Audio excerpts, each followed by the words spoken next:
السلام علیکم لسنرز، آئیے ایمیلیاس کی جرم و سزا پر مبنی ایک نئی کہانی سنتے ہیں جس کا عنوان ہے سوا سیر۔ تو آئیے شروع کرتے ہیں۔ دنیا میں ذہین، شاطر اور قیافہ شناس لوگ آٹے میں نمک کے برابر ہوتے ہیں۔ مکھرجی کا شمار بھی انہی لوگوں میں ہوتا تھا۔ وہ ایسی صلاحیت اور ذہانت کا مالک تھا کہ اسے خود اپنے آپ پر رشک آتا تھا۔ وہ ہر معاملے میں بڑی مہارت اور تجربہ رکھتا تھا اور اپنے سامنے آنے والے کو بے وقوف اور الو سمجھتا تھا۔ کسی کو بے وقوف بنانا اپنے بائیں ہاتھ کا کمال جانتا تھا۔ ایک طرح اور ہر لحاظ سے وہ ہر فن مولا تھا۔ اس کا جسم چھریرا اور متناسب تھا، قد درمیانہ، جس سے وہ چاق و چوبند اور پروقار شخصیت کا مالک دکھائی دیتا تھا۔ وہ آنکھوں پر کالا چشمہ لگاتا تھا۔ اس کے بال گھنگھریالے، سفید اور کہیں کہیں ان میں گہرے سیاہ بال جھانکتے نظر آتے تھے۔ ملنے والے کو وہ یہ بتا کر بڑا نازاں اور مغرور ہوتا تھا کہ دنیا میں قسمت نام کی کسی چیز کا سرے سے کوئی وجود نہیں ہے۔ جو لوگ دنیا میں کچھ نہیں کر پاتے وہ قسمت کو دوش دیتے رہتے ہیں۔ دراصل آدمی خود اپنی قسمت اور مستقبل بناتا ہے۔ زندگی ایک مربوط مقصد کے تحت چلتی ہے، اس میں اتفاقات کی کوئی گنجائش نہیں ہوتی۔ حقیقت پسند لوگ اپنی محنت، جد و جہد اور کوششوں سے اپنی زندگی سنوارتے ہیں اور اعلیٰ ترین مقاصد حاصل کر لیتے ہیں۔ جب اسے اپنی بیوی سے چھٹکارا پانے کا مسئلہ درپیش ہوا تو اسے ذرہ بھر بھی پریشانی اور فکر لاحق نہیں ہوئی۔ وہ بخوبی جانتا تھا کہ اس کام کے لیے کئی بہترین منصوبے موجود ہیں۔ اتفاق سے ایک کباڑیے کی دکان سے ایک ایسی کتاب اس کے ہاتھ لگی جو اس کے مطلب کی تھی۔ یہ قدیم کتاب خطرناک جرائم سے متعلق تھی۔ خوش قسمتی سے اس کتاب میں جگہ جگہ نقشے تھے اور تصویریں بھی بنی ہوئی تھیں۔ اس میں جرائم کے طریقوں اور ان کے نتائج پر تفصیل سے ہر پہلو پر روشنی ڈالی گئی تھی۔ بیشتر طریقے اتنے ہولناک تھے کہ مکھرجی کو پڑھ کر جھرجھری سی آ گئی۔ کچھ طریقے احمقانہ اور ناممکن سے بھی تھے، البتہ اس میں ایک ایسا طریقہ بھی درج تھا جو اس کی فطرت اور منصوبے سے میل کھاتا تھا۔ اسے کسی قسم کے طریقے کی تلاش تھی جو اس کے منصوبے کو بے عیب اور کامیاب کر سکے۔ اس نے اس تحریر کا ایک ایک لفظ بڑے غور سے پڑھا۔ تحریر میں مقتولہ کا نام پوشیدہ رکھنے کے لیے اسے مسز ایکس کے نام سے یاد کیا گیا تھا۔ مسز ایکس اپنے گھر میں فرش پر بچھی ہوئی ایک موٹی دری سے الجھ کر گر گئی۔ وہ اپنے شوہر کے لیے گلاس میں پانی لا رہی تھی کہ انہی دری میں اس کا پیر الجھا تو وہ تیزی سے پھسلتی ہوئی نیچے گری اور گردن کی ہڈی ٹوٹنے کی وجہ سے فوری ہلاک ہو گئی۔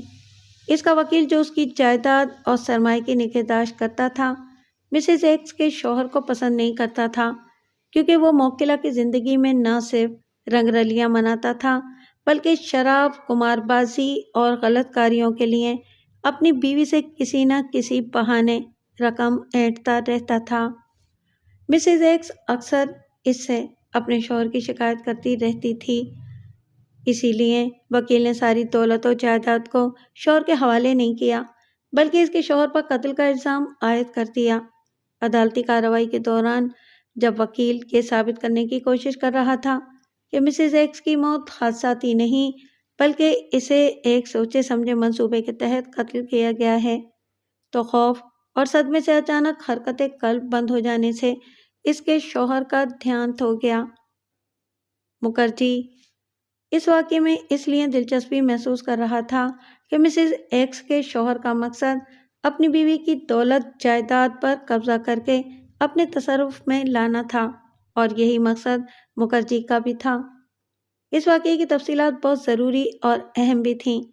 مسز ایکس کے شوہر کا دعویٰ یہ تھا کہ اس کی بیوی کی موت محض ایک حادثہ تھی۔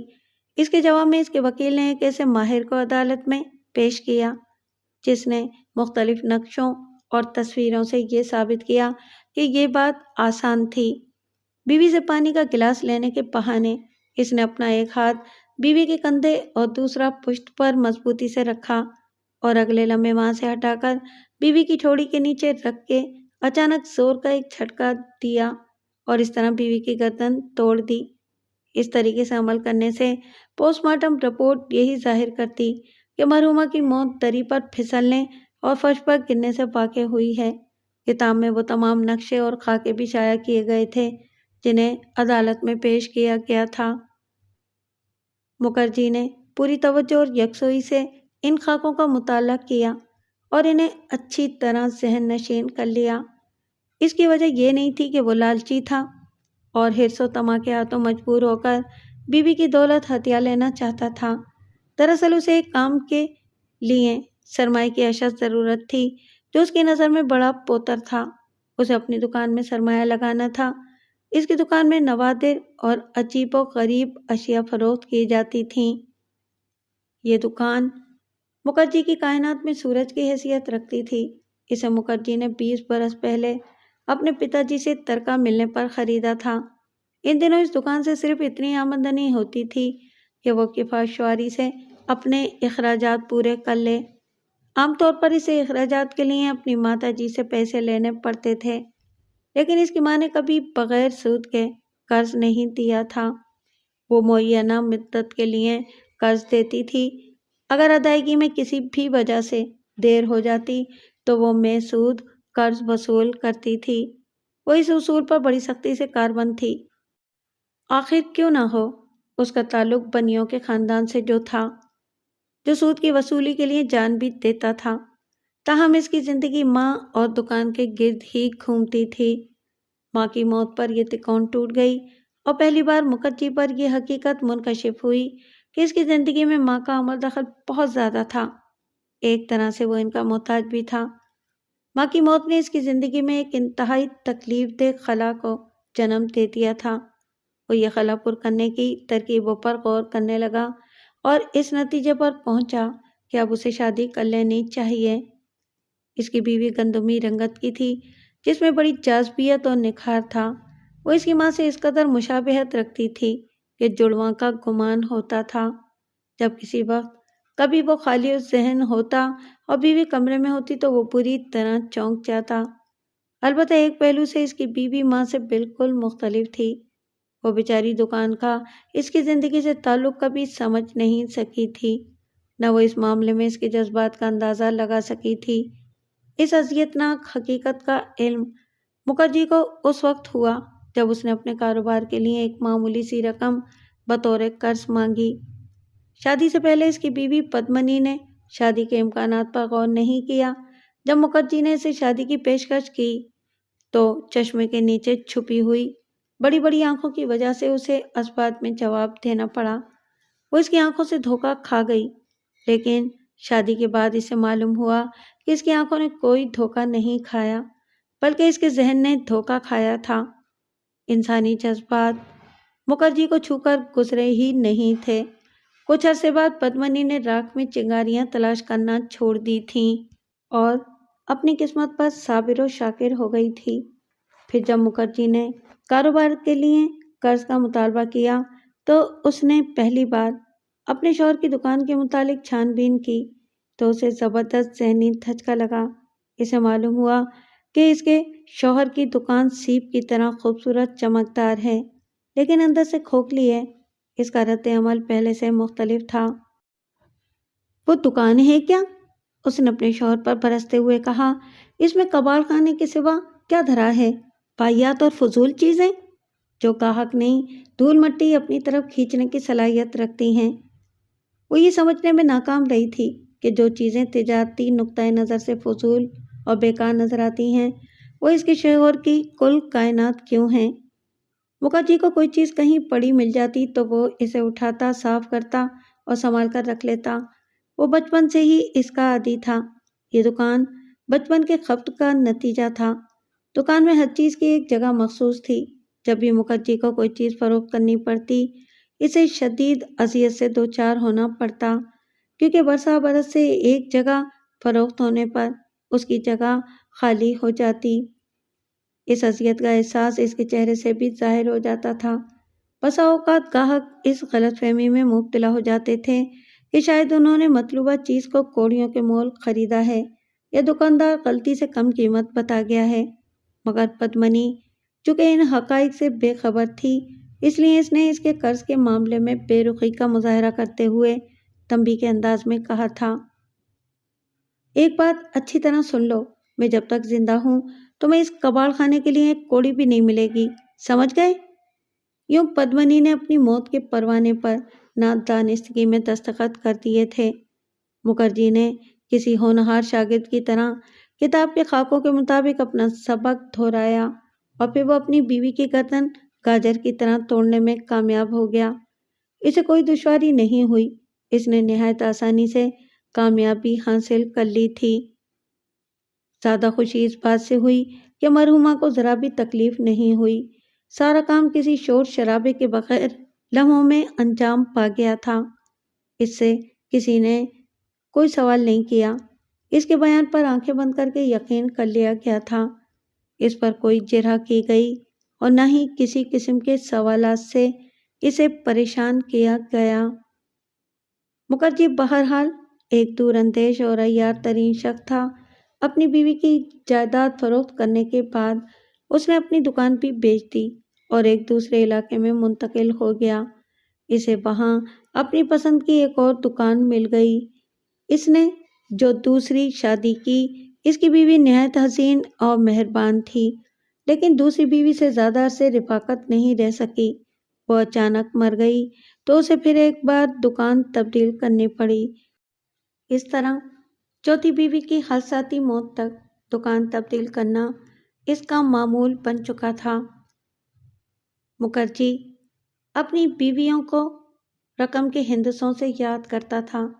ہر بیوی نے اپنی موت پر اس کے لیے بینک میں رقم چھوڑی تھی، لیکن یہ ترکہ اس کی دکان ہڑپ کر گئی تھی۔ چوتھی بیوی کی موت کے کچھ عرصے بعد ہی مکھرجی نے خود کو معاشی بدحالی کی دلدل میں دھنستا ہوا محسوس کیا تو سخت پریشان ہو گیا۔ اس نے تہیہ کیا کہ وہ اس بار پانچویں بیوی کی معاشی حالت کے متعلق پورا اطمینان کر کے شادی کرے گا۔ زندگی کے اس نازک مرحلے پر رادھا کسی سورج کی طرح اس کی زندگی میں طلوع ہوئی۔ اس سے ملاقات شادی کے دفتر میں ہوئی تھی۔ رادھا نہ صرف دولت کے اعتبار سے اس کی گزشتہ بیویوں پر فوقیت رکھتی تھی، بلکہ جسمانی طور پر بھی ان سے یکسر مختلف تھی۔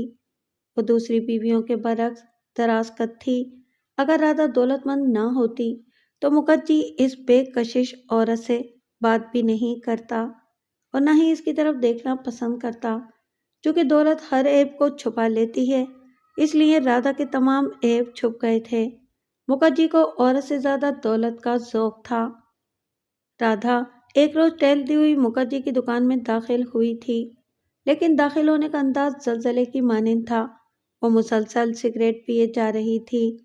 ایک سگریٹ ختم ہونے لگتی تو اس سے دوسری سگریٹ جلا لیتی اور لمبے لمبے کش لے کر فضا میں اس کا دھواں بکھیر دیتی۔ جلد ہی مکھرجی کی دکان کا فرش اور دکان دھوئیں سے بھر گئی اور اسے پنکھے سے اپنے سامنے سے دھواں ہٹانا پڑا۔ وہ مسلسل اور بے تکان بغیر فل اسٹاپ کے تیز تیز بولے جا رہی تھی اور دکان میں رکھی ہوئی ایک ایک چیز کا ناقدانہ انداز سے جائزہ بھی لیتی جا رہی تھی۔ وہ کسی چیز کی قیمت پوچھتی اور خود اس چیز کی قیمت کا اندازہ کرتی اور مکھرجی سے جرح کرنے کے بعد آگے بڑھ جاتی اور کوئی دوسری چیز اٹھا لیتی۔ مکھرجی پنکھے سے دھواں ایک طرف کرتے ہوئے اس کے ساتھ چل رہے تھے۔ تب اس عورت نے ایک ایسا جملہ کہا جس نے اس کی زندگی ہی بدل دی۔ میرے پاس بینک میں 1,30,00,000 روپے پڑے ہیں، وہ جلانے کے سے انداز میں بولی، لیکن اس کباڑ خانے پر میں 1 روپیہ بھی بلکہ 1 پیسہ بھی خرچ کرنے کے لیے تیار نہیں ہوں۔ مکھرجی کا پنکھے والا ہاتھ فضا میں معلق رہ گیا۔ اسے دستی پنکھا گرنے کا احساس بھی نہیں ہو سکا، کیونکہ اس کا ذہن تیزی سے کئی گتھیاں سلجھانے میں مصروف تھا۔ اس نے پہلی بار رادھا کو ناقدانہ نظروں سے دیکھا جو اس کے قریب کھڑی تھی، لیکن اسے اس میں عورتوں والی کوئی بات نظر نہیں آئی۔ لیکن مایوسی کی کوئی بات نہیں تھی، کیونکہ اس سے شادی کا معاملہ جذبات سے نہیں حساب کتاب سے تعلق رکھتا تھا۔ رادھا کا بینک بیلنس سن کر اس کی خوشی کی انتہا نہیں رہی تھی۔ اس نے اپنی بڑی بڑی سحرزدہ آنکھیں رادھا کے چہرے پر جماتے ہوئے معذرت خانہ لہجے میں کہا، مجھے بہت افسوس ہے مس رادھا کہ آپ جیسی تعلیم یافتہ اور مہذب لڑکی کو آرٹ کے اعلیٰ نمونوں سے مسرت حاصل کرنے کا تجربہ نہیں ہوا، لیکن خیر یہ کوئی تعجب کی بات نہیں ہے، آدمی عمر کے کسی بھی حصے میں کچھ سیکھ سکتا ہے۔ کیا میں نے غلط کہا مسٹر؟ رادھا نے کہا روکتے ہوئے کہا، میں یہاں اپنی سہیلی کے لیے تحفہ خریدنے آئی ہوں، آرٹ پر لیکچر سننے نہیں۔ میں اسے نفرت کرتی ہوں اور اس جذبے کا اظہار کرنے کے لیے آپ کی دکان سے کوئی چیز خریدنا چاہتی ہوں۔ اگر آپ میرا خریدا ہوا تحفہ میری سہیلی کے مکان پر پہنچانے کا بندوبست کر دیں تو میں آپ کی بے حد شکر گزار ہوں گی، کیونکہ میں وہاں اپنی موجودگی میں اسے تحفے کا پیکٹ کھولتے ہوئے دیکھنا چاہتی ہوں۔ تحفہ دیکھ کر اس کا جو رد عمل ہوگا میں اسے پورا لطف اٹھانا چاہتی ہوں۔ مس، مجھے افسوس ہے کہ میں آپ کو اپنی کوئی چیز فروخت نہیں کر سکتا، چاہے آپ 10 گنا زیادہ قیمت کیوں نہ ادا کریں۔ رادھا کا بھاری بھرکم جبڑا لٹک گیا۔ کیا کہا آپ نے؟ مکھرجی کو اس امر کا پوری طرح احساس تھا کہ اس کے یہ کلمات اس کی ساری معاشی زندگی کا فیصلہ کر دیں گے، اور اگر اس نے کچھ غلط کہہ دیا تو رادھا پر اس کے کئی رد عمل ہو سکتے ہیں۔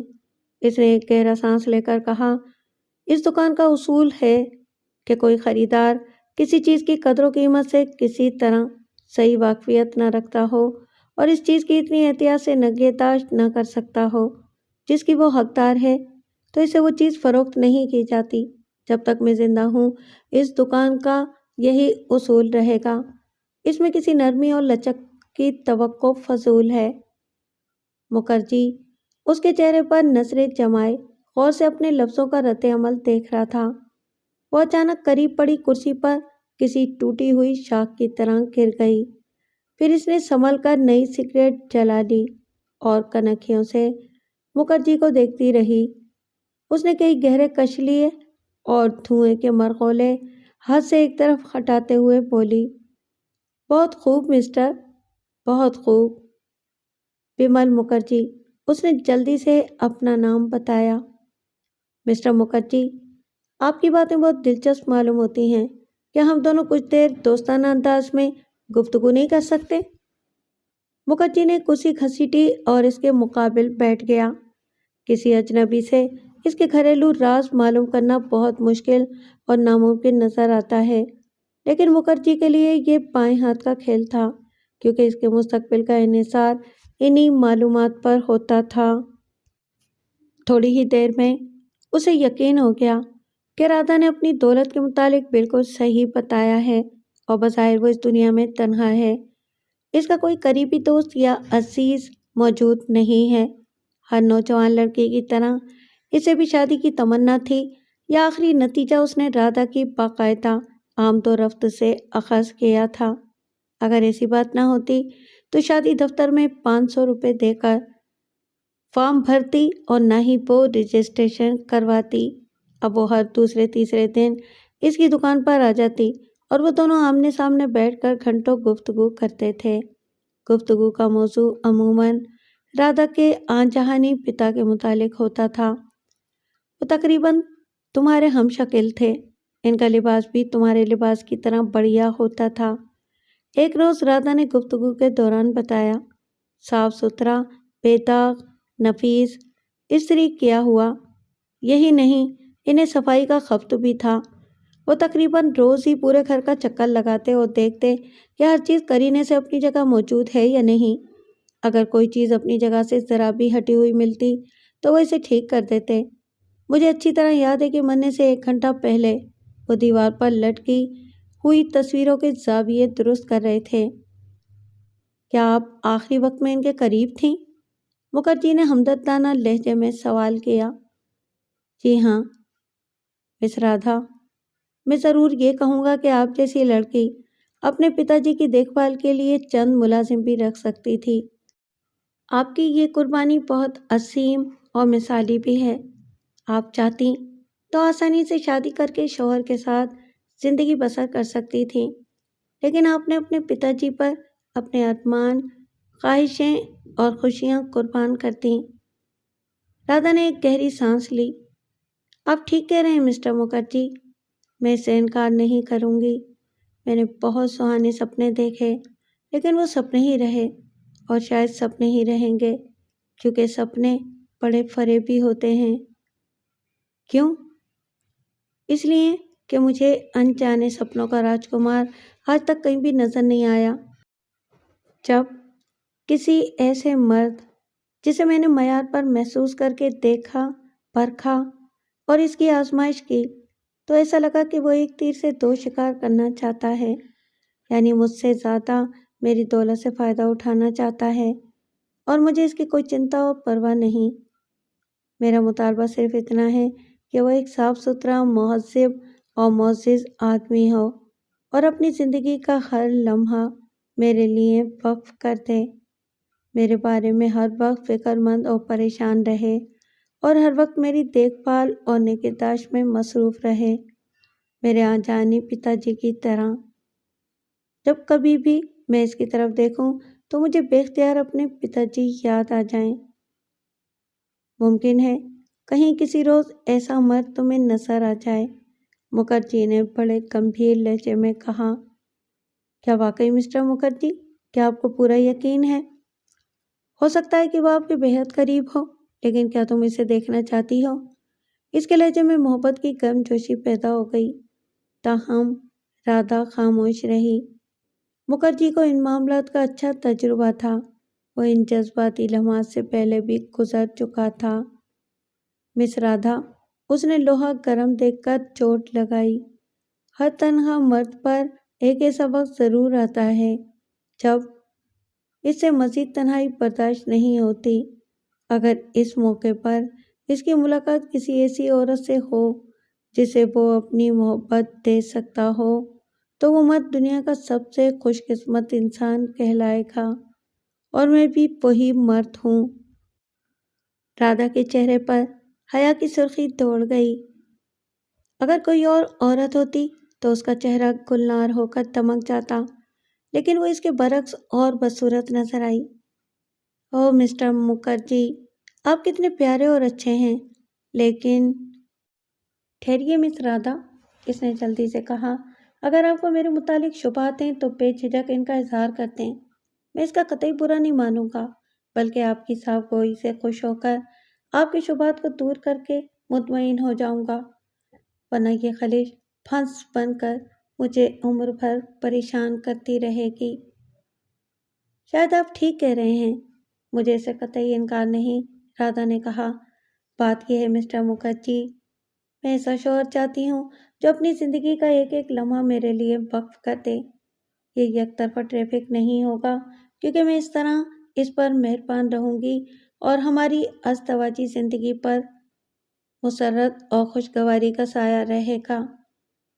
مس رادھا، مکھرجی نے گمبھیر لہجے میں کہا، میں دل و جان سے آپ کی ہر سیوا کے لیے تیار ہوں۔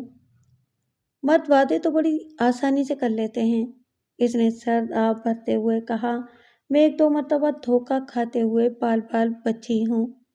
وہ بھمرا صفت تھے، باہر کیف میں سوچوں گی۔ رادھا جیسی بے پرواہ اور حقیقت پسند عورت سے کسی فوری فیصلے کی توقع نہیں کی جا سکتی تھی۔ اس کی باتوں سے مکھرجی نے یہ نتیجہ اخذ کیا تھا کہ وہ پھونک پھونک کر قدم رکھنا چاہتی ہے اور بڑی محتاط عورت ہے۔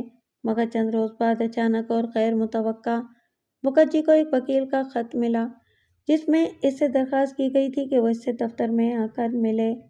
مکھرجی سمجھا کہ یہ وکیل اس کے کسی قرض خواہ کا نمائندہ ہوگا، لیکن جب وہ وقت مقررہ پر اس کے دفتر پہنچا تو اسے یہ سن کر بے حد مسرت ہوئی کہ وہ مس رادھا کا نمائندہ تھا۔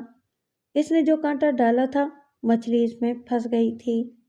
اس فرم میں 3 وکیل حصے دار تھے، ان تینوں کی عمروں میں 5 7 برس کا فرق تھا۔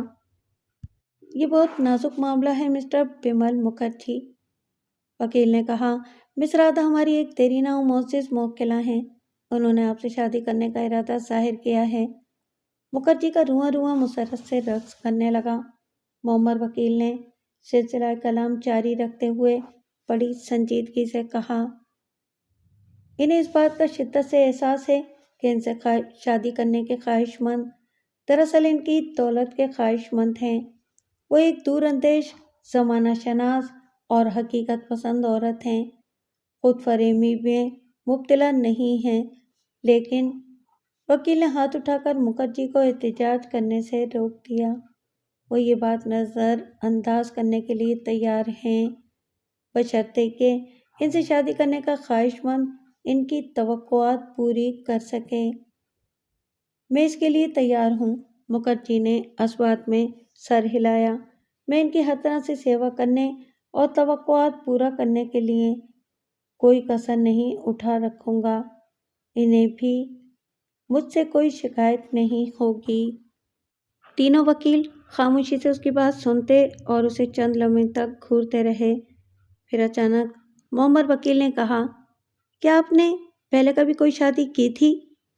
اگر وہ اس وقت انکار کرتا اور مبالغہ آمیزی سے کام لیتا تو رادھا کو اس کی شادی کا کسی نہ کسی طرح علم ہو جاتا۔ موجودہ صورتحال میں شادی کا اعتراف نقصان دہ معلوم نہ دیتا تھا۔ چنانچہ مکھرجی نے کہہ دیا، جی ہاں جناب۔ طلاق؟ نہیں جناب، مکھرجی نے کہا۔ وہ کینسر کے مرض میں مبتلا ہو کر چل بسی تھی۔ تینوں وکیلوں نے ایک دوسرے کی طرف دیکھ کر سر ہلائے۔ اوہ، معمر وکیل نے کہا، یہ سوال بظاہر غیر اہم اور فضول سا نظر آتا ہے، لیکن موجودہ دور میں لوگوں کا اخلاق پست اور تباہ ہوتا جا رہا ہے۔ معاشرہ تیزی سے بدکاری کا شکار ہو رہا ہے۔ میں اس صورت میں یہ بتانا اور واضح کروں گا کہ جناب، جہاں تک میرے اخلاق کا تعلق ہے، میں تمباکو نوشی تک نہیں کرتا، شراب نہیں پیتا اور نہ ہی قمار بازی کی لت ہے۔ معمر وکیل نے پسندیدگی کے طور پر اس بات میں سر ہلایا اور کہا، شادی کے متعلق آخری فیصلہ تو مس رادھا ہی کریں گی۔ مسٹر بمل مکھرجی، آپ کی ان سے پہلی ملاقات تو شادی رجسٹریشن آفس میں ہوئی تھی اور وہ آپ کے کاروبار کا جائزہ لینے بھی آپ کی دکان پر آئی تھیں۔ ملاقاتوں کا سلسلہ دراز ہوا تھا۔ وہ یہ دیکھنا چاہتی تھیں کہ آپ اور ان کے درمیان کتنی ہم آہنگی ہے۔ ان کا جواب آپ کو 1 ماہ بعد مل جائے گا۔ میں آپ کو مخلصانہ مشورہ یہ دوں گا کہ آپ اس 1 ماہ کے دوران باقاعدگی سے ان سے ملتے رہیں۔ مس رادھا بہرحال ایک عورت ہیں اور میرا خیال اور تجربہ ہے کہ بنیادی طور پر تمام عورتیں ایک ہی سوچ اور ذہنیت کی مالک ہوتی ہیں۔ جی ہاں، مکھرجی نے بغیر کسی تذبذب کے اتفاق کرتے ہوئے کہا۔ محبت، توجہ اور قربت، یہ تینوں چیزیں کامیابی کی ضمانت ہوتی ہیں۔ مسٹر مکھرجی، کم عمر وکیل نے مداخلت کرتے ہوئے کہا۔ گھر واپس آ کر مکھرجی نے ہر پہلو پر بہت غور کیا اور اس نتیجے پر پہنچا کہ اس سے یہ مطالبہ کیا جا رہا ہے کہ وہ اپنی دکان کو بھول جائے اور اس کی جگہ رادھا کی ذات کو دے۔ اسے معلوم تھا کہ یہ وقتی بات ہے۔ شادی کے کچھ عرصے بعد جب رادھا اس کی زندگی سے سدا کے لیے رخصت ہو جائے گی تو ایک بار پھر وہ اپنی توجہ دکان کی جانب مرکوز کر سکے گا۔ جدائی کا یہ عرصہ عارضی ثابت ہوگا اور اس کی قربانی کا اسے بہت اچھا معاوضہ ملے گا۔ رادھا اس کی سابقہ بیویوں سے بالکل مختلف تھی، اس لیے اسے گفتگو میں احتیاط کرنی پڑتی تھی۔ کوئی غلط جملہ اس کے منصوبے پر پانی پھیر سکتا تھا۔ 1,30,00,000 بینک بیلنس کے لیے اسے پاپڑ تو بیلنے پڑیں گے ہی۔ میں نے سنا ہے، رادھا نے ایک موقع پر کہا تھا، ایک مطمئن شادی شدہ عورت کی زندگی اس کی عمر بڑھا دیتی ہے۔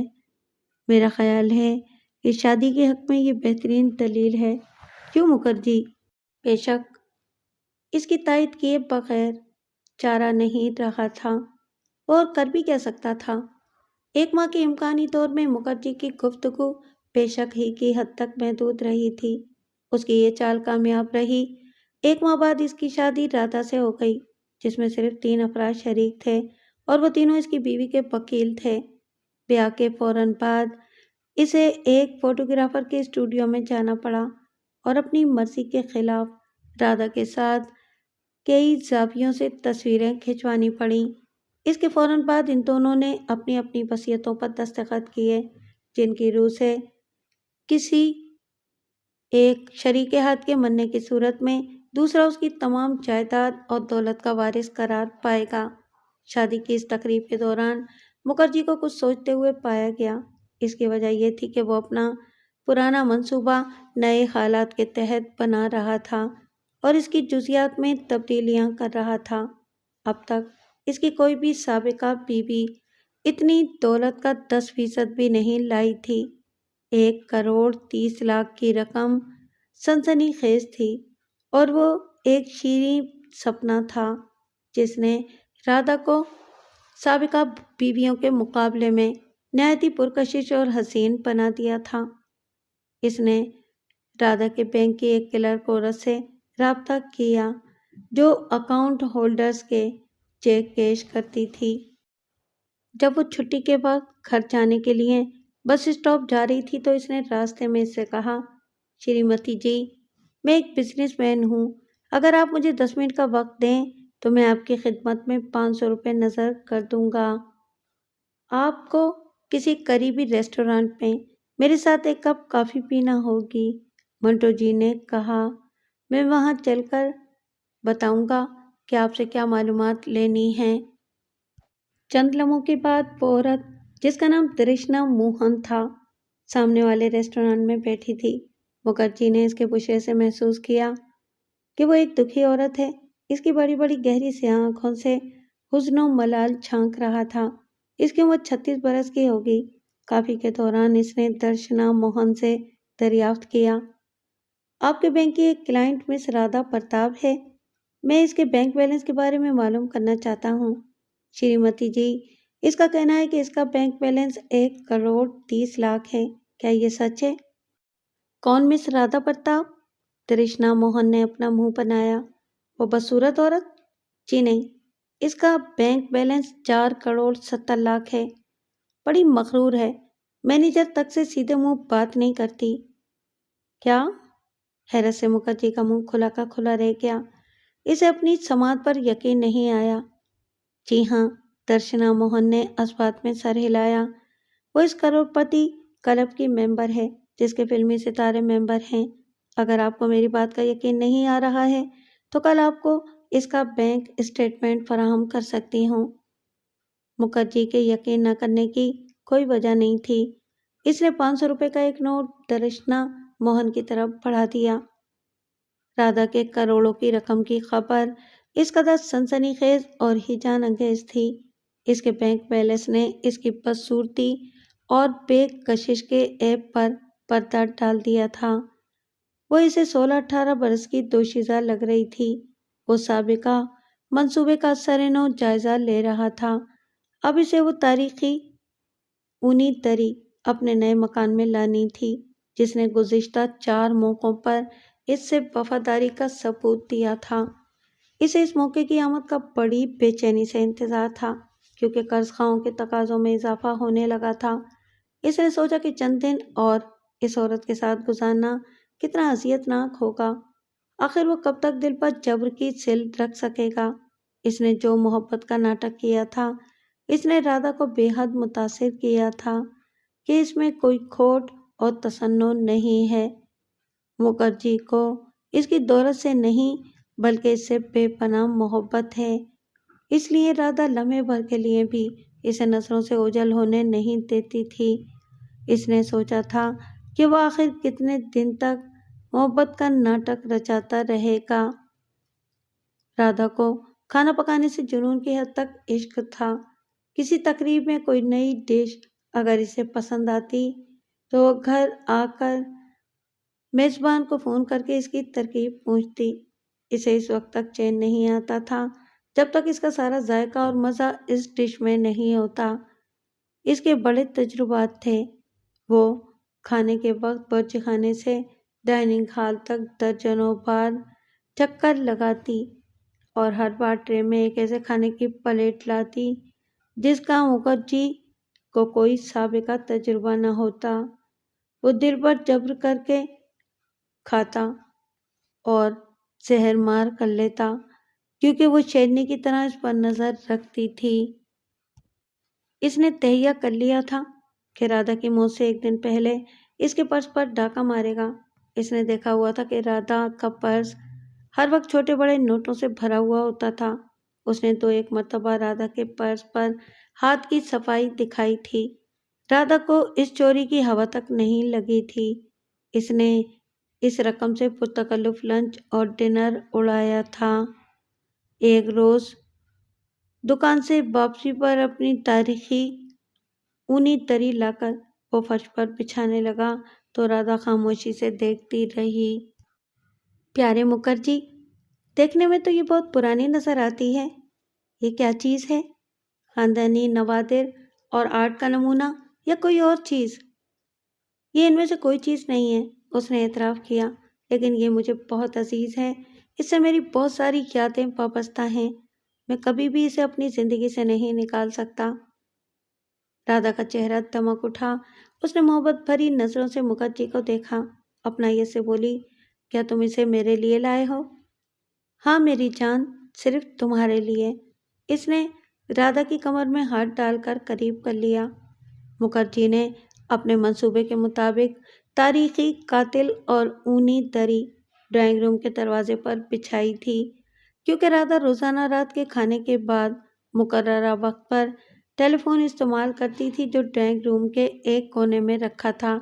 اس کا منصوبہ یہ تھا کہ یہ حادثہ اس وقت رونما ہو جب رادھا ٹیلی فون استعمال کرنے آئے۔ اسے 9 بجے کا شدت سے انتظار تھا۔ وہ بار بار اپنی دستی اور دیوار گیر گھڑی سے وقت ملاتا رہا اور دروازے کی طرف دیکھتا رہا کہ کب شکار اس کے جال میں پھنستا ہے۔ اس کے دل کی دھڑکن کی رفتار قابو میں نہیں آ پا رہی تھی۔ آخرکار ٹیلی فون کی گھنٹی بجی۔ 9 بجنے سے چند منٹ پہلے اس نے رادھا کو کرسی سے اٹھتے دیکھا۔ جب وہ ٹیلی فون کی جانب بڑھنے لگی تو اس نے کھنکار کر گلا صاف کیا۔ جانی، ایک گلاس پانی پلاؤ گی؟ پیاس سے حلق خشک ہو رہا ہے۔ رادھا نے تیزی سے پلٹ کر اس کی طرف دیکھا اور پھر ٹیلی فون کی طرف۔ پھر وہ کچن میں گھس گئی۔ چند لمحوں بعد وہ آئی تو اس کے ہاتھ میں پانی سے بھرا ہوا گلاس تھا۔ مکھرجی نے بڑی اپنائیت سے اپنا ایک ہاتھ اس کی پشت پر رکھا اور دوسرا ہاتھ اس کی ٹھوڑی کی طرف اس طرح بڑھایا جیسے وہ جذباتی ہو رہا ہے اور اس کا بوسہ لینا چاہتا ہے۔ کیا دوسری عورتوں کے ساتھ بھی یہی ہوا تھا؟ رادھا نے پرسکون انداز میں کہا۔ مکھرجی کا بڑھتا ہوا ہاتھ درمیان میں ہی معلق رہ گیا اور ریڑھ کی ہڈی میں ایک سرد شفاف لہر کسی نوکدار چھری کی طرح اترتی ہوئی محسوس ہوئی۔ شاید سچ مچ کوئی چھری ہوتی تو شاید اسے اتنی تکلیف نہ ہوتی۔ دوسری عورتیں؟ اس کے حلق سے بمشکل آواز نکلی۔ وہ صرف اتنا ہی کہہ سکا، کون سی عورتیں؟ میں سمجھا نہیں۔ رادھا کے لبوں پر ایک مسکراہٹ ابھر کر گوشوں میں چپک گئی۔ 4 دوسری عورتیں، رادھا نے ایک دم سے سنجیدہ ہوتے ہوئے کہا۔ میرے حساب سے 4 عورتیں بنتی ہیں۔ کیا ان کی تعداد زیادہ تھی مکھرجی؟ وہ اسے سوالیہ نظروں سے دیکھنے لگی۔ نہیں۔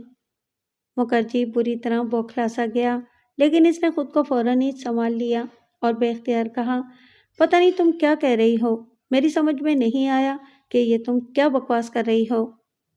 میرے پیارے پتی دیوتا، کیا تم واقعی اپنی پچھلی 4 بیویوں کو بھول گئے ہو؟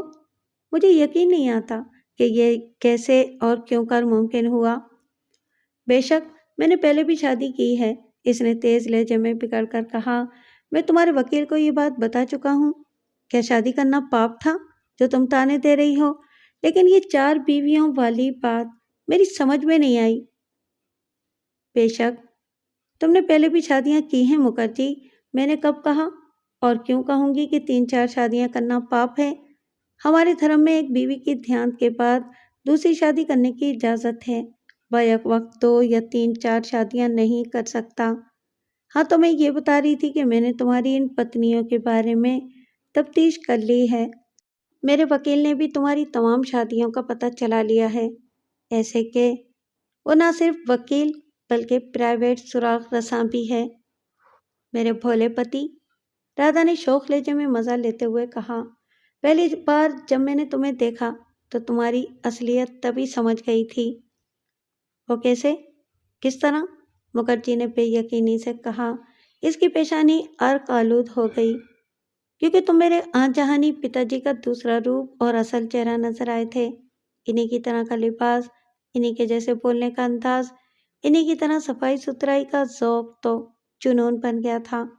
ایسا لگتا تھا کہ جیسے پتا جی کے مرنے کے بعد تمہارے جسم میں ان کی آتما آ گئی ہو، اور میں نے ان سے شدید نفرت کی، اس لیے کہ انہوں نے دولت کے حصول کے لیے میری ماں کو قتل کر دیا۔ ان سے ایک گلاس پانی مانگا اور ان کی گردن توڑ کر رکھ دی۔ میری ماں کی گردن نہ صرف خوبصورت بلکہ سرائی دار بھی تھی۔ مکھرجی کے ذہن میں آندیاں چلنے لگیں اور رگوں میں لہو سرد ہونے لگا۔ کیا تمہارے پتا جی قتل کے الزام میں دھر لیے نہیں گئے تھے؟ اسے یقین نہیں آیا۔ وہ کبھی پکڑے نہیں گئے، کیونکہ اس وقت میری ماں کے وکیل دینار رائے تھے، جو ایک عام قسم کے وکیل واقع ہوئے تھے۔ انہیں میرے باپ پر شک ہو گیا۔ عدالت میں وکیل نے الزام لگایا کہ گردن ایک سوچے سمجھے منصوبے کے تحت توڑ دی گئی۔ پتا جی کا کہنا تھا کہ انہی دری پر پھسلنے اور فرش پر گرنے سے گردن ٹوٹی ہے، اور ان کی عدالت کے فیصلے سے پہلے حرکت قلب بند ہو گئی اور وہ چل بسے۔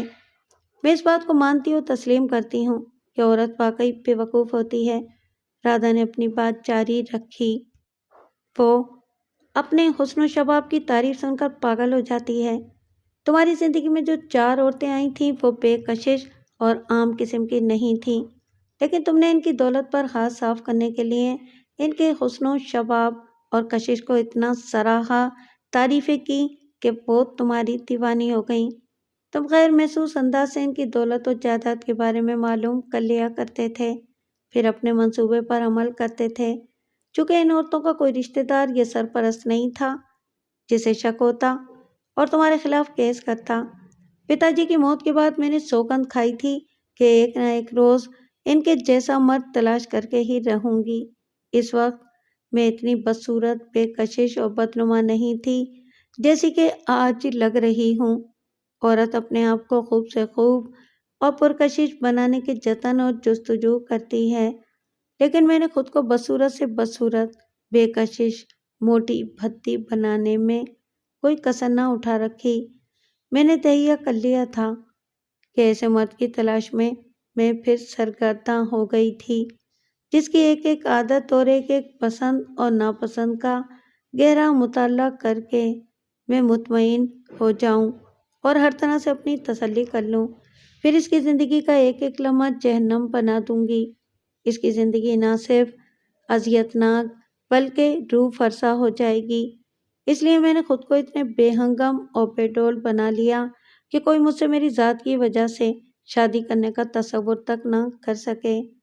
تم اب تک جو محبت کا ناٹک رچاتے آ رہے ہو اور اس میں جو جذبہ کار فرما ہے وہ میں محسوس کرتی رہی ہوں۔ میں نے تہیہ کیا تھا کہ میرے جیتے جی تم میری دولت سے ایک پیسہ بھی حاصل نہیں کر سکتے۔ میں نے ایسی پیش بندی کی ہے کہ تم مجھے کسی بھی منصوبے سے قتل نہیں کر سکو گے۔ مکھرجی اپنے بکھرے حواس پر قابو پا چکا تھا۔ اس نے دیکھا کہ رادھا اب تک اونی دری پر پانی کا گلاس لیے کھڑی ہے۔ وہ اس کی طرف غیر محسوس انداز سے دیکھتے ہوئے بولا، تم نے یہ بھی سوچا کہ اپنی حفاظت کے لیے کسی کو کیسے مجبور کر سکتی ہو؟ اگر کوئی بیوی اپنے پتی کو پھانسی دلوانے پر قادر ہو جائے گی تو اس کا پتی اس کی حفاظت کے لیے مجبور ہو جائے گا۔ میں نے اپنے وکیل سے مشورہ کیا تھا۔ انہوں نے کہا تھا کہ تمہاری بیویوں کی موت پانی پلاتے ہوئے اونی دری پر پیر پھسلنے اور فرش پر گر کر گردن ٹوٹنے سے ہوئی تھی۔ دنیا کی کوئی بھی عدالت اس اتفاق کو تسلیم نہیں کرے گی۔ اس سے تو یہ ثابت ہوتا ہے کہ وہ پتی یہ سب کچھ جاننے کے بعد کسی تاخیر کے بغیر اپنی پتنی کو ٹھکانے لگانے کی کوشش کرے گا۔ مکھرجی نے دلیل دی، تم اس سے انکار نہیں کرو گی؟ تم نے ٹھیک کہا میرے پتی ورتا، لیکن تم میری تدبیر اور انتظامات کو کیوں بھول رہے ہو؟ رادھا کا یہ انداز اس پر چوٹ کرنے جیسا تھا۔ کیسے انتظامات؟ مکھرجی چکرا سا گیا۔ اس نے محسوس کیا کہ رادھا کا یہ انداز وارننگ سا ہے۔ میں تمہیں بتانا بھول گئی، تمہاری پچھلی شادیوں اور جرائم کے دستاویزی ثبوت اس وقت میرے سراغ رساں وکیل کے پاس موجود ہیں۔ رادھا سرد شفاف لہجے میں کہنے لگی۔ اس کے علاوہ ان کے پاس میری ایک تحریر بھی ہے جس میں میں نے لکھا ہے کہ میری موت کے بعد چاہے وہ کتنی ہی فطری کیوں نہ نظر آتی ہو، پولیس فوراً تفتیش کرے اور کوئی قابل ڈاکٹر سرجن میری موت کے متعلق اطمینان کرے اور ساتھ ہی دوسرے ضروری اقدامات بھی کیے جائیں۔ تمہیں معلوم ہے مکھرجی، میرا وکیل نہ صرف سراغ رساں بلکہ کسی قدر ذہین اور ہوشیار بھی ہے۔ اس نے پہلے ہی تمہاری تصویریں اور نشانات محفوظ۔ انگلیوں کے نشانات؟ مکھرجی نے ہذیانی لہجے میں چلاتے ہوئے اس کی بات کاٹی۔